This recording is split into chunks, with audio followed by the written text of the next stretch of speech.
I recently made a video where I exposed a view that many should have in regards to this world.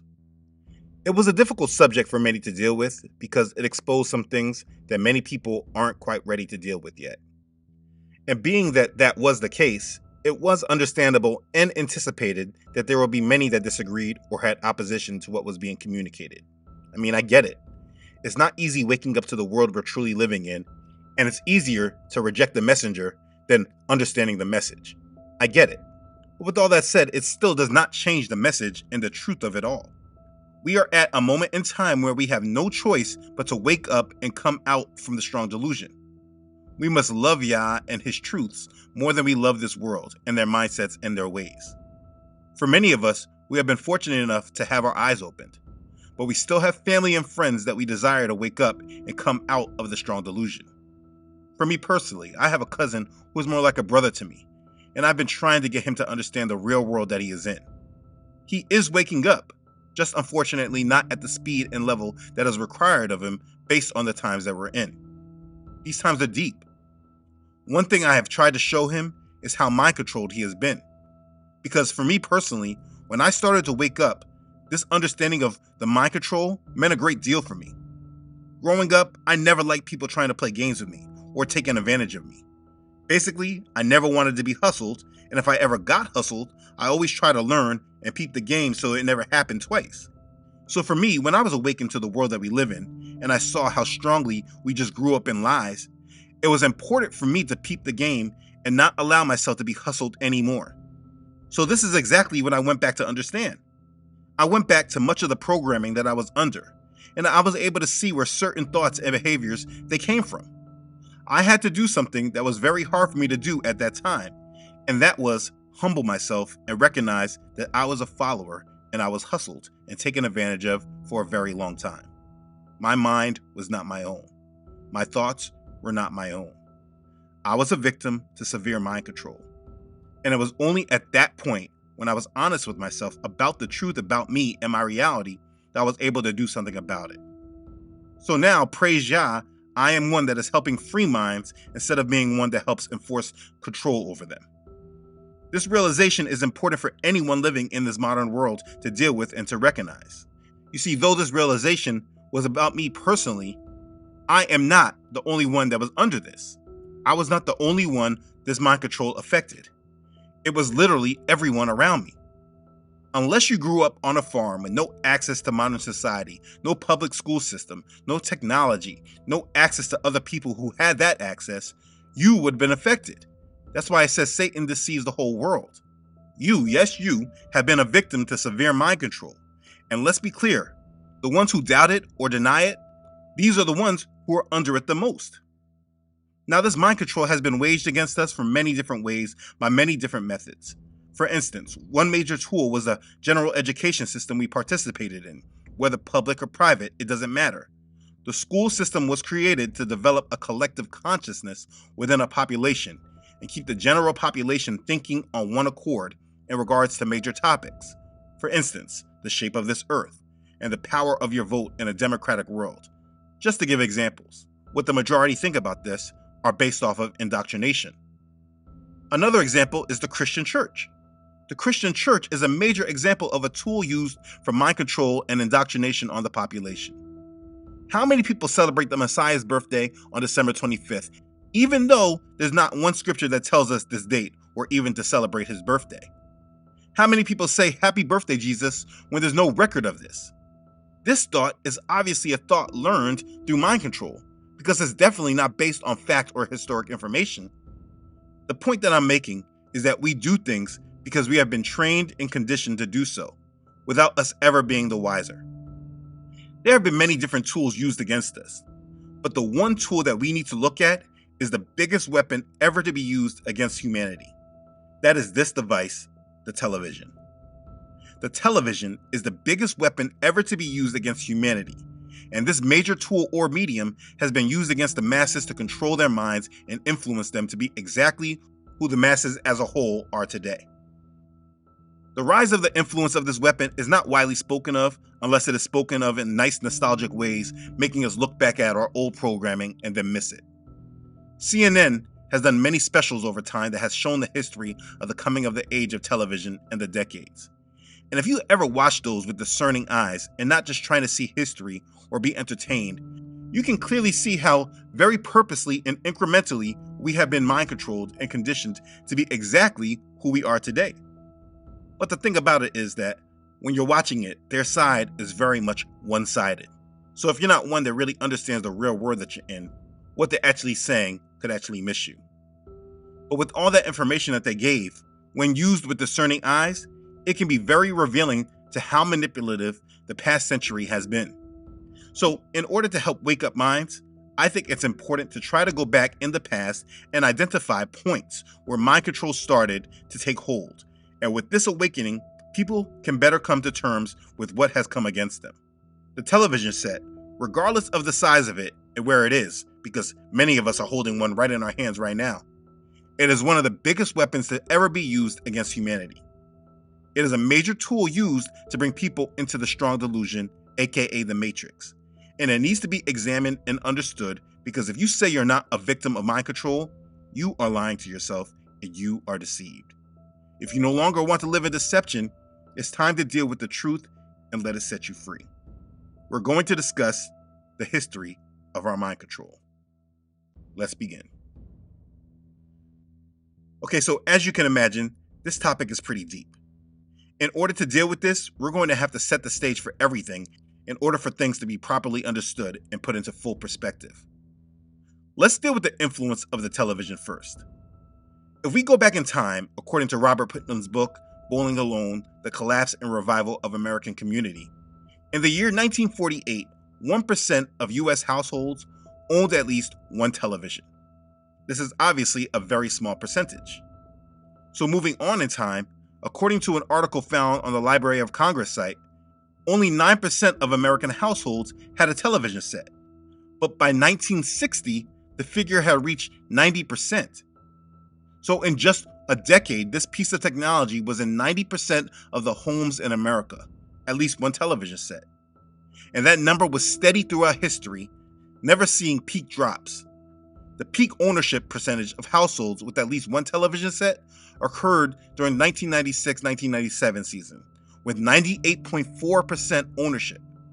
So in the mid to late 90s, almost 100% of households in America had at least one television set in their homes. But as you probably know, a majority of households had more than one set. I know my family did. So let's understand the big picture here and what this actually meant.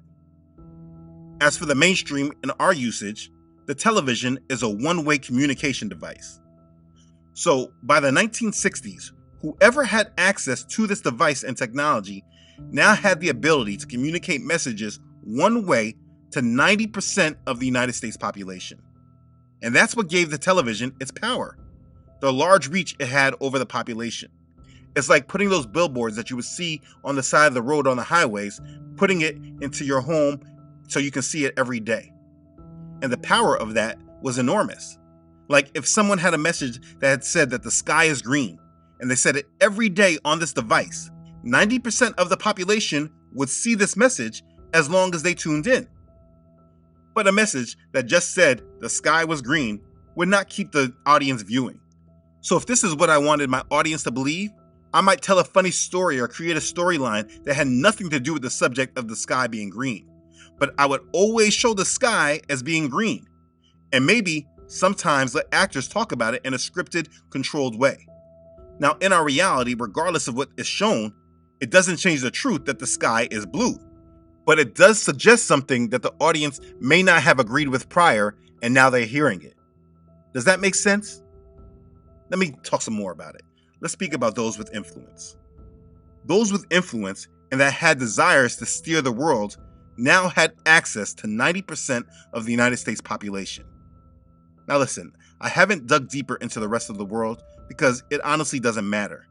This nation was a cultural leader of the world, so as they were influenced, they brought that influence everywhere else in the world.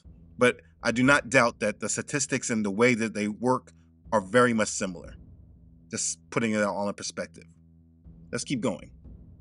So by the 1960s, there was a product that people could communicate with the rest of the population through, and all they needed to do was get themselves on the sending side of this device, and they would have access to a whole population. So let's be clear about who had the first access. This one-way communication did not start by television first. It started decades before through the radio. People had begun to become accustomed to hearing what was happening all over the world through the radio in their homes or at their businesses. Control over the radio in the United States was first under control by the United States Navy. The radio was first used wartime for coordination and intelligence, and eventually for propaganda. As World War I approached its climax, most parts of the world heard President Woodrow Wilson's 14 points broadcast again and again over the radio. Now, I cannot find the audio of this, but this is the transcript. What he said was besides the point, though. President Wilson proposed a 14-point program for world peace, and then these points were later taken as the basis for peace negotiations at the end of World War I. And this was what the world was hearing in their homes. You can imagine how much trust was being developed. The United States was gaining in influence at that time, and then the president's message of peace was being broadcasted all over the world. But okay, the Navy initially controlled the radio until it decided that it would be better suited to be in control of a private company, the radio I'm talking about. Now let me properly set the scene here. We are almost at the end of the year 1919.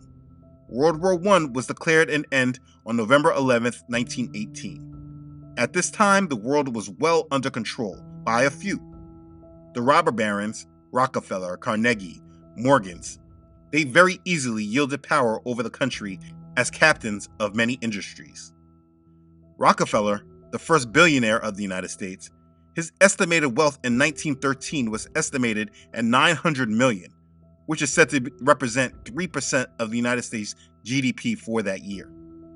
This was after the Supreme Court ruling in 1911 that made him even richer, forcing him to split up his company Standard Oil and break it up into 34 separate entities, which included companies like Exxon, Mobil, and Chevron, just to name a few. The year 1919 was also after J.P. Morgan started General Electric and controlled United States banking. And this was also after these men created the Federal Reserve. Now, if this information is lost on you, I do speak about all this in my Matrix series. I will not go into great depths here. I bring all of this up to say that if you look at any of this and ignore the power and control that these men had, then you will be missing a great deal that answers the general question of, but why? It's too much to explain in this video, but the point you should hold is that the world was already snatched away in control. These powerful families, along with others, were the ones who steered the world in the direction that they wanted it to go. And please know and believe that during this period in time, the general public was well aware of these men and the power and control that they had. The general public knew of these men. The people worked at their companies. They were the major employers. They were not hidden in mystery as they are right now. But okay, with all that said, let's keep going with the history. On October 17, 1919, a new corporation was formed, the Radio Corporation of America. In Ron Chernow's book, House of Morgan, on page 308, he explains this. After the war, the United States feared the British monopoly of undersea cable communications, which had yielded invaluable wartime intelligence. The United States Navy favored the use of a new private corporation supported by Washington to battle Britain in the emerging field of radio technology. Privately, President Wilson notified General Electric that he wanted to counter Britain's cable monopoly with an American radio monopoly. Morgan money helped GE to buy out British interest in American Marconi. This was the name of the radio company owned by the Navy, which became the Radio Corporation of America. Washington stayed on RCA's board as a non-voting member. By 1921, 3 other American corporations partnered with GE in the RCA venture: AT&T, United Fruit, and Westinghouse. According to the book Tube of Plenty, The Evolution of American Television by Eric Barnell, this was the stock ownership percentage of RCA. General Electric, 30.1%. Westinghouse, 20.6%. AT&T, 10.3%. United Fruit, 4.1%. These were the companies that were now in control of the radio. Now let me help with a little context here.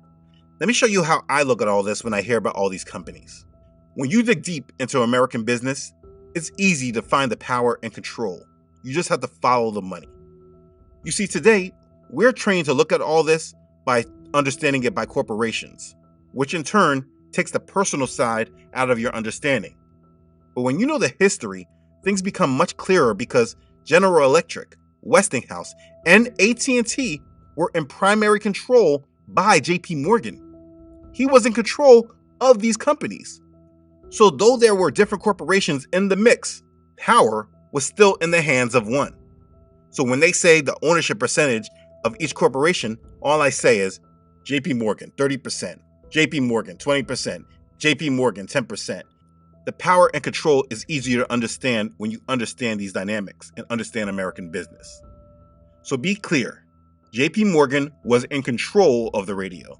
That's what you need to understand. He was in control from its inception. And being that by this time the robber barons all began to work together to have full control over this country through being the main lenders to the United States government, we know the Rockefellers and the other major families were also connected in this decision making. And so, it was important that I started here so that anyone that wants to understand the beginnings of this industry can understand this unequivocally without confusion. The radio broadcast communication in the United States that began in the United States was owned and controlled by JP Morgan and the other robber barons given control of the world in order to lead us to the world order that they were told to create. That should now be clear.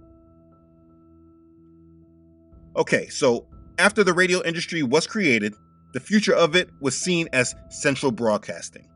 Now, I don't want to get too deep with this, but what do witches do? They cast spells. They're doing a broadcast.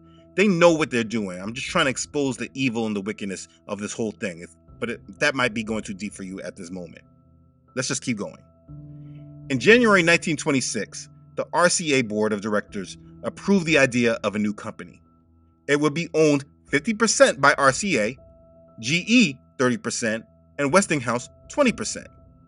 GE and Westinghouse, along with AT&T, already had indirect ownership through RCA ownership, and this new company would lease under long-term contracts the AT&T web of wires. So all these companies were in cahoots with each other, but like I said, this is all JP Morgan working with himself. In September 1926, RCA announced the formation of the new company called the National Broadcasting Company, or NBC. Through NBC, events of national importance will be broadcast throughout the United States. The public will be assured of the best programming. And this is very similar to the Standard Oil promise, which is what got Standard Oil to be the largest. He became the standard of oil. But anyways, at this time, it was estimated that 5 million homes in the United States already had radios. 21 million homes remained to be supplied, so there was a big market. By assuring the highest quality programming, the belief was that all would buy one. This is how it worked out. RCA was the world's largest distributor of radios, handling all the radios made by General Electric and Westinghouse. And so this business partnership developed quality in the market and gained new customers and loyalty all around the United States. Yeah, GE and Westinghouse made the radio, while they also owned a percentage of RCA, the company who distributed them, while they all owned NBC. The manufacturer, distributor, and now broadcaster were all controlled by 3 companies, while these companies were controlled by one man, JP Morgan. Okay, so in 1933, NBC moved to 30 Rockefeller Plaza, and they called it Radio City. This was a big deal. The phenomenon of broadcasting, holding millions spellbound, was being compared to theater, film, and other types of entertainment. But the difference was it was happening in people's homes. People sat in places and listened to what people said. They were so mesmerized by the fact that this was possible, immediate trust was built.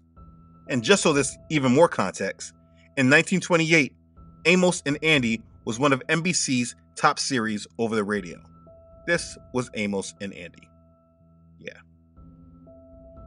In 1929, Columbia Phonograph Broadcast System, later called CBS, was created under the control of the Rockefeller family.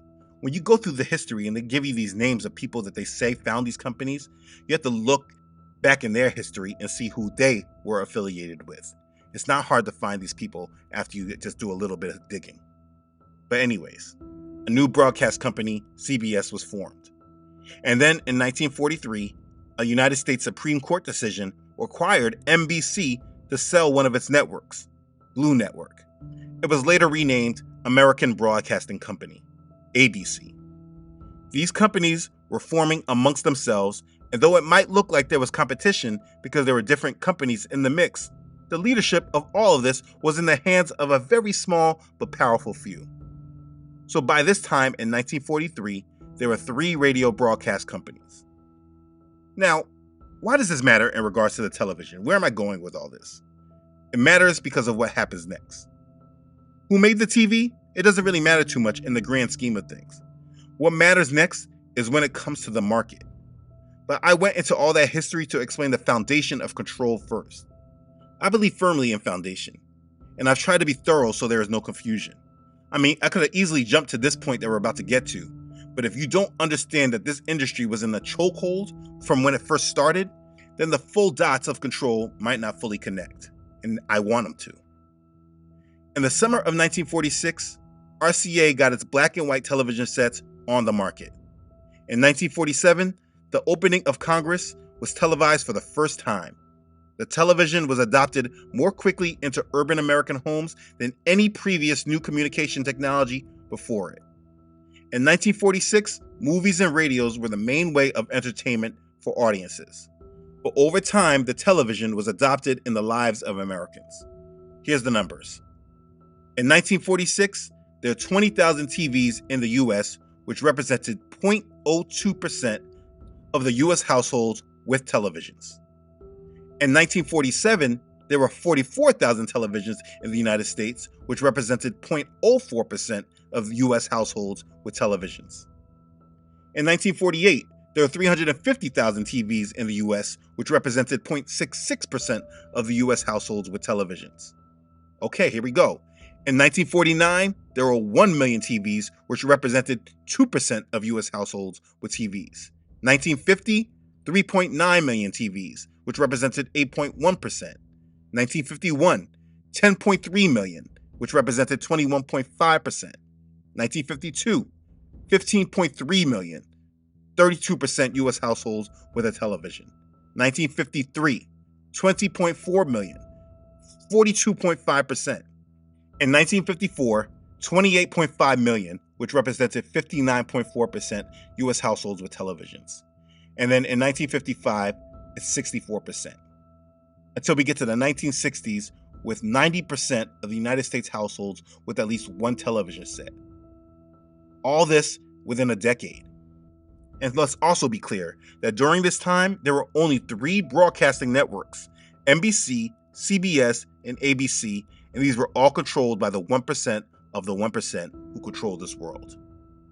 They now had access to communicate whatever they wanted to say and promote through their new device. And if you don't think that was possible, then you don't understand the business of television.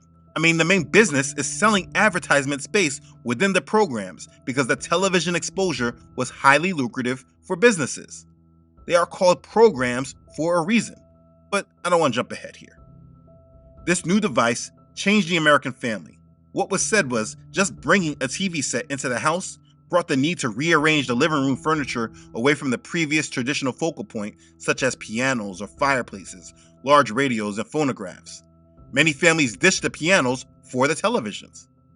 The living room turned from being a more formal room into a more informal den or now living room, all because of the television. We have family rooms because of televisions. The television began to take over the way of living for the family, and it changed the habits of the children. Media historian Lynn Spiegel had said, "It was said that it was marketed by broadcasters, station owners, and the manufacturers of the television sets that it was hoped that the television would help cement together members of the new post-war, suburban, middle-class, nuclear family with a sense of renewed domestic values." Members of this new ideal family would stay at home together during their leisure time rather than run their separate ways all over town. Stronger bonds of affection and shared interests would form while everyone gathered around the living room's new electronic heart. Spiegel said not only was it shown to restore faith and family togetherness, but the TV did it in the splendors of consumer capitalism. That's how the television was marketed to the masses, that it was something for the family. So with the programming, the television was now teaching the American population what it meant to be an American. And they were now being fed with the mindsets and influences that those who controlled this technology desired for them. It was first marketed as a device to bring the family together. And that wasn't false advertisement. It did. Families would watch their programs all together in the family room. But it did not take long for that to change once they started adding new programs to target different markets. And understand, the biggest effect came to the target market that this technology was designed for. It is said that the children were mesmerized by such early attractions such as Howdy Doody, and it would turn the children from being active doers to passive viewers, from irresistible forces to immovable objects. Their vision and physical development would suffer. They would ignore their schoolwork, give up their hobbies, and let innate creativity lie dormant. They would forget how to read and quite likely never learn how to converse and have conversation. They would be stunned physically, mentally, and emotionally. It was a sad prospect, it said. This was from Dorothy Barclay, a New York Times reporter reflecting on the late 1940s. Concerned educators were concerned that children were watching as many as 30 hours of TV a week, more than 3 hours on school nights. The television affected family dynamics and traditional parental authority. The concern was that youngsters, they could listen to radio programs while doing other things, but that the TV demanded a child's full attention, and it was more difficult to pry them away from the set after a show was over. And if we look at where we are today, 70 years later, we can see that these concerns were justified, but it's too late. All this change happened rapidly, and we really didn't even get into the mind control yet. What I first want you to get is that the target of the television was not the parents or the adults who were buying these television sets during the 40s and the 50s. It was actually for the new generation that was being born after the war. We know them as the baby boomers. This was the first generation to truly grow up in full mind control. They set the stage for the rest of us who were born to them.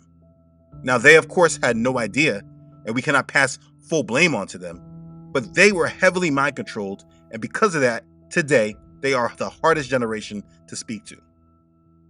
Baby boomers have a higher level of education than any previous generation, with 88.8% having completed high school and 28.5% holding a bachelor's degree or higher. And they were the first generation to grow up seeing the television in their homes when they were a child. And the mind control started with them. And in order to understand this, we need to start talking about their generation. Because if you watch all of the events that happened in the 60s and the 70s with all the major change, it was for all of them. It wasn't the adults that were doing the sit-ins and the marches. It wasn't the adults protesting for feminism and all that other stuff. It was the youth, the baby boomer generation. And all that change didn't happen to them all because they were just rebels. It wasn't just independent thought, but it was because they were the first generation from young to be mind controlled and programmed. And so if anyone wants to come to me and say, well, hey, I'm not mind controlled, you really don't have a clue. Because the baby boomer generation was the first generation to be mind controlled, and this was 90% of them, because 90% of them had televisions in their home, and they were enrolled in the school system, which enforced many of the radical thoughts that they were hearing on television. This is too deep to discuss right now, so we're going to have to stop here and then revisit it. The stage had to be set and properly understood so you can understand where we're going in the next video. But listen, do not listen to people that says that they were never under mind control. I can show multiple points that those who desire to control you had access to your brain. It is not wise for you to be one that is so proud that you feel that you need to reject this truth. What is the reason for me even bringing this up? It goes back to the video before this. The strong delusion is real, and many denied how strong it was. So now, Yah willing, those who are given the opportunity to hear and understand can now see some things that they might have missed and see some things they thought might have been a coincidence that really were not. Because this is not a game. You know, when people reject Yahusha, there's a major thought that most people say. They say Christianity is a tool of control. Well, yes, the way it has been taught in America, it definitely was. I mean, I don't even like the term Christianity, so I agree with you. Then there's people speaking against the Bible, saying the Bible is a tool of control. And yeah, the way it was used in the past, people definitely used it in this way. But they also did not allow people to read it for themselves. But there's no denying that it was used for control. But for people that still hold that view, please tell me why the same people that control the world now, why didn't those same people that are controlling us stop using the Bible for their control if they were already controlling us with the Bible? They could have if they wanted to, but they didn't. They created mindsets that were completely against the Bible, completely opposite. They didn't have Bible programs on the television where people were just hearing Bible verses all day. No, what they actually used as a tool of control, you now have it in your hand and you love it. While the one thing that can actually set you free, you have been programmed to believe that this is the control. And that's the problem. You need to get a hold of your thoughts and stop being controlled. I mean, if you're going to be taken down, at least let it be your own decision and not because you're controlled to think the way you do. The Bible has warned us against this trick. And if we actually read the Bible and did not speak against it, maybe this agenda wouldn't have been able to go so far. We are told, and do not be conformed to this world, but be transformed by the renewing of your mind, that you may prove what is that good and acceptable and perfect will of Elohim. Romans chapter 12, verse 2. How could you be taken advantage of if you actually believe that? We're told, for though we walk in the flesh, we do not war according to the flesh. For the weapons of our warfare are not carnal, but mighty in Elohim for pulling down strongholds, casting down arguments, and every high thing that exalts itself against the knowledge of Elohim, bringing every thought into captivity to the obedience of Messiah. That's 2 Corinthians chapter 10, verses 3 through 5. If we were bringing our thoughts into obedience of Messiah, then these agendas would not be able to exist. And remember, no temptation has overtaken you except such as is common to man. But Elohim is faithful, who will not allow you to be tempted beyond what you're able, but with the temptation will also make the way of escape that you may be able to bear it. That's 1 Corinthians chapter 10, verse 13. And so, if I were you, and maybe you felt a little overwhelmed by what was presented last week, feel blessed now that Yah loves you and is giving you a way of escape.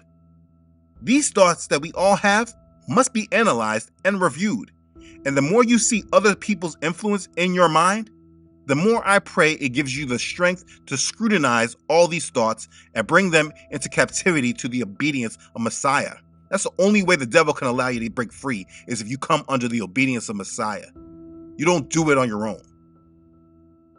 This right here is a big endeavor Yah has me on. I ask for your prayers over me and this ministry. We are in the last days, and if you're going to be ready for Yah's kingdom, you must not be in the strong delusion.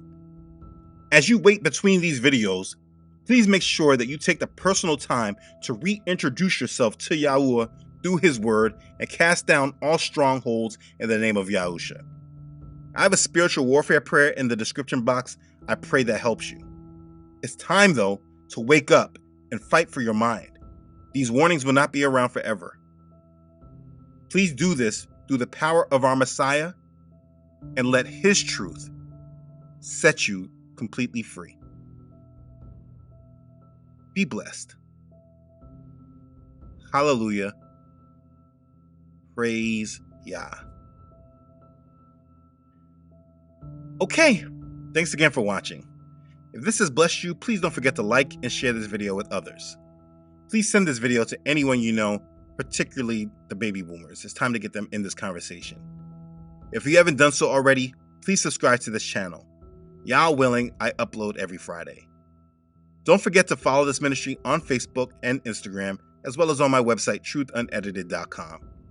If for some reason you no longer see this channel on this platform, please look for my videos on my website, truthunedited.com. Thank you again for watching. Listen, I'm thankful for all of you. Thank you especially to those Elohim has placed it on your hearts to give, and you have done so. I thank you for your assistance with carrying out this ministry every week. I thank you for your blessings and your prayers and your support. They truly support this ministry. You have no idea. Thank you for your obedience to Yah's call on your heart. Okay, thanks again for watching, everyone. I love you all.